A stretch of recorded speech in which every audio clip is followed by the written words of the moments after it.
लाडो लाडो पूछे मने ए लाडो ले कहाँ देख रही है मेरी बेटी। कहाँ देख रही है मेरी छोनी छोनी पली मतलब छोना छोना बेटा। ये देखो ऊपर ही क्या ऊपर आ बैठा है।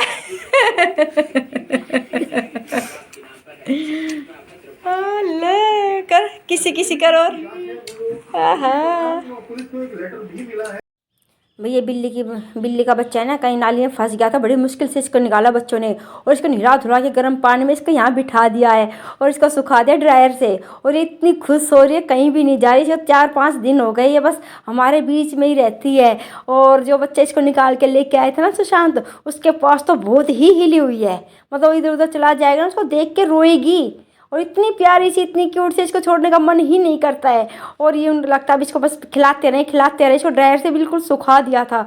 और ये देखो भाई शाम का टाइम है, ये है 4 बजे का टाइम। और ये यहाँ पे सब है ना, मतलब कि 2-4 बच्चे हैं और ये इसके पापा हैं। ये खेल रहे हैं क्रिकेट। एक लड़का इनका है और ये 2 भाई अलग से हैं। ये जो हरे बैट वाला है ना, ये लड़का बचा के लेके आया था भाई इस लाडो को। इसने उसका नाम भाई लाडो रखा था और यहाँ क्रिकेट खेल रहा था। इनको देख के इसके मिन्नी के पापा आ गए इन दोनों भाइयों के पास आके, भाई चलो भाई मैं भी खेल लेता हूँ। उनकी भी बचपन की यादें भी ताज़ा हो गई हैं। और भाई शाम को मुझे तो इतनी ठंड लगने लगी कि बाहर बैठ कर उनको मैं शूट कर रही थी और उनसे पूछा मैं वीडियो डाल दूँ भैया। कहता हाँ डालने के लिए तो हमने अपनी बनवाई है तो आप डाल देना। भैया अब तो धीरे धीरे पता है सबको पता चलने लग गया कि हाँ भाई मैं वीडियो बनाती हूँ।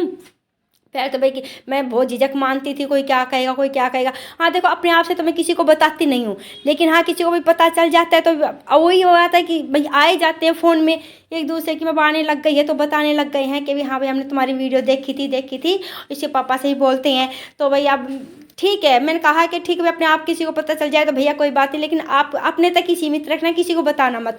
और यहाँ पे मैं अपने इसके पता है स्वेटर वाला ये सूट है गरम, इसके ऊपर है ना एक और अपनी ये स्वेटर डाल लिया, ऊपर से अपना टोपा भी पहन लिया यानी कि कैप, और ऊपर से लगा लिया भी मैंने ये अपना ये शॉल। और फिर भी मुझे इतनी ठंड लग रही थी। मैं कह रही राम जी इतनी ठंड है तो मार्केट में कितनी ठंड होगी, वहाँ तो भाई हवा भी चल रही होगी हैं। और इसके पापा तो भाई कुछ पहन के भी नहीं जाते, गर्म पजामे ही पहनते, वो भी मतलब कि मजबूरी में, क्योंकि उनके गोड्डों में दर्द रहते हैं ना इस वजह से, नहीं तो पहनते ही नहीं है। और कमर में दर्द रहता है उनके।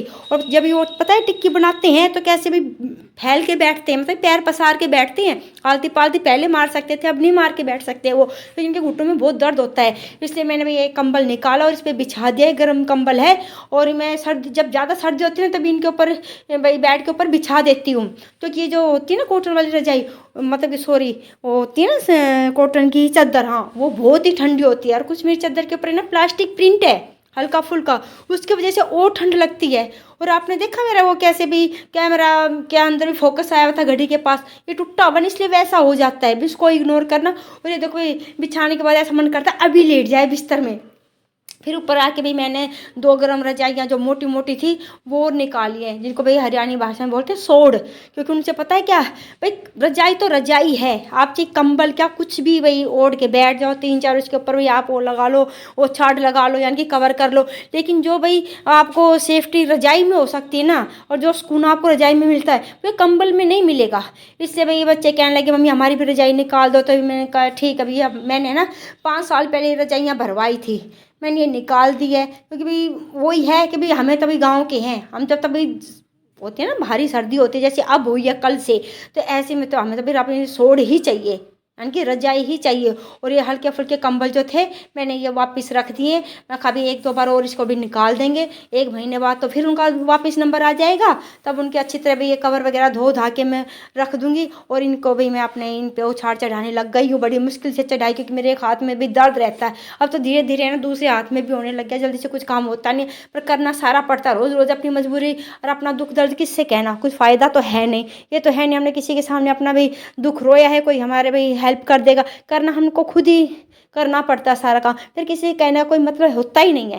तो इसी तरह भी किसी भी तरह से भी मैंने अब दुख सुख पा के भी मैंने उछाड़ चढ़ा दिया। बानू से भी चढ़ते नहीं है अभी, उसको इतनी भी इस चीज़ की भी वो नॉलेज नहीं है, अपनी वो पढ़ाई पे ही फोकस रखती है, थोड़ा बहुत मेरी भाई काम करवाने में हेल्प करवा देती है। ये भाई अभी सुई धागा वाला उसको अभी कुछ भी नहीं आता है। तो ये मैंने किसी तरह दुख सुख पा के अभी मैंने अपने उछाड़ी एक इस पर चढ़ा दिया, एक दूसरी रजाई पे चढ़ा दूंगी। मैंने कहा इसके ऊपर अगर मैं वो बिछा दूँ तो कैसा रहेगा, कह रही वो क्या, मैं कहा वो कंबल जो पतली रजाई वाले चादर वाले होते हैं, कंबल से होते हैं, वो पतले पतले। कहती है नहीं मम्मी रहने दो, वो रहने दो, फिर इसके ऊपर जो धूल मिट्टी होती है ना वो फिर परेशानी करती है। रजाई ये रजाई ठीक है मोटी मोटी, आप भाई मत बिछाओ, बस पापा के लिए बिछा दो। मतलब ठीक है, फिर उन्होंने नहीं बिछवाया तो मैं अपने यही कर दिए। और इस पे दूसरी वाली पे भी मैंने फटाफट भी उछाड़ चढ़ा दिया। और ये उछाड़ है ना भाई, ये 15-16 साल पुराने हैं भैया, घर में ही सिले थे। 25 मीटर कपड़ा ये मैं लेके आई थी खरीद के। और अपने सारे भाई डबल बेड के कंबल पे भी चढ़ा दिया, रजाइयों पे चढ़ा दिया, इसे तकिया कवर भी बना दिया, 7-8 कवर मैंने बना दिए। और मैं क्या बताऊं भाई, यूं का यूं कपड़ा है, कोई कोई कपड़ा इतना बढ़िया निकलता है कि पूछो मत। और जो बाजार के हम जो लेके आते हैं ना ये कवर वगैरह गरम, वो पता एक धुलाई में ही इतने तो ढीले हो जाएंगे, जैसे बाबा जी का झोला होता है ना झबला सा, इस टाइप को हो जाएंगे। और एक साइड पर वो उन पे क्या आ जाता है, रुआं वगैरह आ जाता है, बिल्कुल ही उनकी फिटिंग ऐसी हो जाती है कि पूछो मत, एक की बजाय 2 रजाइयाँ डाल दो, ये हाल हो जाता है। और लेकिन जो ये है जो मैंने खुद अपने हाथ से सिले, ये वो वाला कपड़ा होता है जो सोफे की गद्दी पे बनाते हैं ना, स्नील वाला कपड़ा जो चढ़ाते हैं, यूं का यूं, और इतना गर्म है कि पूछो मत, बहुत ही अच्छा लगता है। एक बार अगर कहीं आपको मिले तो जरूर ट्राई करना ये। और यहाँ देखो भाई हमारी रेडी आ गई है, 9:45 का टाइम हो गया रात का, और मैं यहाँ पे भी अपने बर्तन मांज रही हूँ। पानी तो भी यही है भाई, अगर कोई कहता है गर्म पानी ले लिया कर, भाई बर्तन मांजते हैं रात को इतने, अगर मान लो 1 या 2 बाल्टी में गर्म पानी में अगर बर्तन धुल जाएं तो मैं गर्म पानी ले लूँ। लेकिन भाई इतने चिकने बर्तन होते हैं, ये टप में 4 बाल्टी पानी आता है, तो ये 1.5 टप मेरा लगता है। अब तक इतना गर्म पानी मैं कहाँ से लेकर आऊँ। अब नहाने के लिए अपनी गैस पे करते हैं, तो ऐसा तो नहीं है कि भाई मैं इतना पानी गर्म करूँगी, क्योंकि हमारा तो भाई बहुत भी वो हो जाता है। मैंने कोई बात नहीं, फिर है ना हाथ भी ख़राब हो जाता है, गर्म सर्द हो जाती है। बाहर गर्म पानी से बर्तन साफ़ करने के बाद फिर अंदर घुसती हूँ, और फिर वो ठंडे पानी में करने पड़ते हैं सिंक पे, फिर फ़ायदा क्या है। क्योंकि भाई बर्तन करने के बाद अंदर खाना बनेगा, फिर वे बर्तन होंगे, भाई काम तो अभी मेरा है। कम से कम रेडी आने के बाद भी 1-1.5 घंटे का काम और हमारा रह जाता है। वो काम करने के बाद ही कहीं जाके अपने बिस्तर पकड़ने होते हैं। हमें सोते सोते भाई 11:30 बज जाते हैं, कई बार तो भाई 12 बज जाते हैं। माल निकलने के ऊपर बात है, माल जल्दी निकल गया तो रेडी जल्दी आ जाती है, देर से निकलता है तो फिर हम खड़े ही रहते हैं, क्योंकि भाई वो ये फिर माल ख़राब भी तो नहीं किया जाता। पर हाँ कई बार मैं कहती हूँ अगर ग्राहक नहीं आ रहे होते तो इतनी सर्दी में क्यों खड़े रहते हो, आप घर आ जाए करो। इतनी ठंड बढ़ती जा रही है, फिर फ़ायदे की जगह नुकसान हो तो फ़ायदा क्या है। पर वो ये ना, वो सोचते हैं एक एक दो दो करके ग्राहक आ ही रहे हैं, शायद ये भी निकल जाएंगी, ये भी निकल जाएंगे, इतना करते हैं। कल भी हमारे ना थोड़ी बहुत टिक्की बच गई। और जो बच्चे जो बाहर खेल रहे थे ना मेरे साथ का मतलब कि मैं जिनको शूट करते क्रिकेट खेल रहे थे, तो उनको मैंने दे दी थी। वे मेरे पास बैठे हुए हैं, तो कह रहे हैं माँ कि भाई हम आपकी वीडियो बनाएं। तो मैं बोली पहले अपनी टिक्की खा ले, गर्म है ये, फिर ठंडी हो जाएंगी, अभी लेके आए तेरे बाबा। तो वैसे उतारी हुई हैं बेटे, निकली नहीं। तो कहते हैं नहीं नहीं हम बाद में खा लेंगे, मम्मी पापा जब आ जाएंगे, मम्मी पापा उसके कहीं बाहर भाई बाजार में कुछ सामान लेने गए होंगे। तो मैं बोली चल ठीक है भाई, तू फटाफट यहाँ बैठ जा, तेरे मम्मी पापा नहीं आते। और सच्ची में बोलते बोलते इस टाइम मेरे को सांस चढ़ रही है, क्योंकि मेरा बाहर का सारा काम पड़ा हुआ है। मैं जिसकी चाहे वीडियो भी नहीं देख पाती, मेरा काम इतना है। सब सोचते हो कि भाई दीदी हमारी वीडियो नहीं देखती है, वो हमारी वीडियो नहीं देखते। मन तो सबका करता है कि मैं उसकी भी वीडियो देखूँ, मेरा बहुत मन करता है उसकी भी देखूँ, उसका भी देखूँ। भाई मैं अपनी भी जो है भाई सबके साथ अपना भाई सुख दुख साझा करूँ और सबके मैं देखूँ।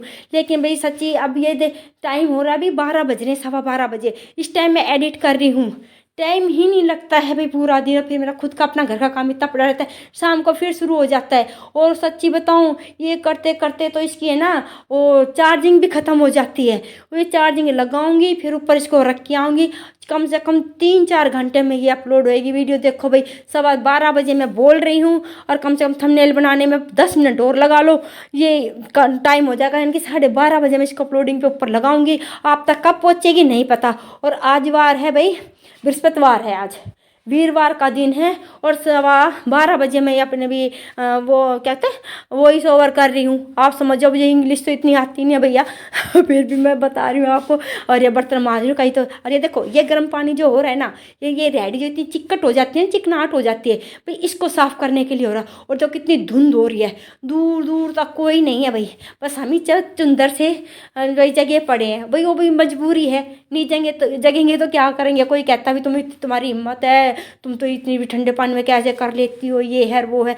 मैं कहती बात हिम्मत में तो गई तेल लेने, भाई मजबूरी है, हमें करना पड़ता। हम नहीं करेंगे तो कौन करेगा, नहीं करेंगे तो खाएंगे क्या। ये तो भाई वही है भाई, करना ही है। रोज़ कुआ खोदो, रोज़ पानी पियो, फिर रोज़ रोज़ ये बातें किसको कहने से कोई मतलब नहीं। और मेरे पैरों पे ना मिर्च मसाले का पानी आ गया है, तो मैं अपने पैर धो लिए हैं, नहीं तो फिर खुजली सी हो जाती है। ये देखिए भाई, ये सारा पानी मैंने यहाँ से टब में फेंक दिया। सब कहते हैं ठंडे पानी में कैसे करते हैं, मकानी हमने टंकी में अपने गीजर लगाया हुआ है। और भाई ये देखो, अब मैं जो कह रही हूँ भैया आप सुनो। प्लीज़ आप सुनो, मैं जो कहना चाहती हूँ। आके भी मेरा किसी की भी वीडियो देखने का टाइम लगता है, प्लीज़ कोई बुरा मत मानना। और भैया आपको अगर मेरी वीडियो पसंद आए तो प्लीज़ लाइक शेयर और सब्सक्राइब ज़रूर करना। थोड़ी सी लिपसिंग अलग हो गई है, लेकिन जो मैं वो ही बोल रही हूँ जो ये इसमें बोल रही है इस वाली वीडियो में। और आप भाई कमेंट जरूर करना, मैं आपके हर कमेंट का भाई रिप्लाई देती हूँ। और जो कल की वीडियो आएगी ना, उसके अंदर भी मैं आपको दिखाऊंगी भी टिक्की हम कैसे बनाते हैं, कैसे छोले छोकते हैं, हरी चटनी कैसे बनती है, मैं लाल चटनी कैसे बनती है। लेकिन कुछ ज़्यादा डीपली तो होगा नहीं, होगा तो थोड़ा सा भी थोड़ा, हाँ ये है बेसिक मैं आपको सारा बता दूंगी। अब शायद उम्मीद करती हूँ आपको पसंद आएगी वीडियो। आप अपना साथ बनाए रखना। और कोई भाई इसमें बीच में बोलने में मैं बहुत फंबल हो रही हूँ, सांस से भी चढ़े जा रहे, काम देख देख के है ना मेरी भाई जान आफत में आ रही है भाई, वो भी करना ज़रूरी है। अब खाना बनाऊँगी उनके लिए रेडी पे जाने से पहले, तो काम का ही है। चलो भाई मिलती हूँ अगली वीडियो में, बाय।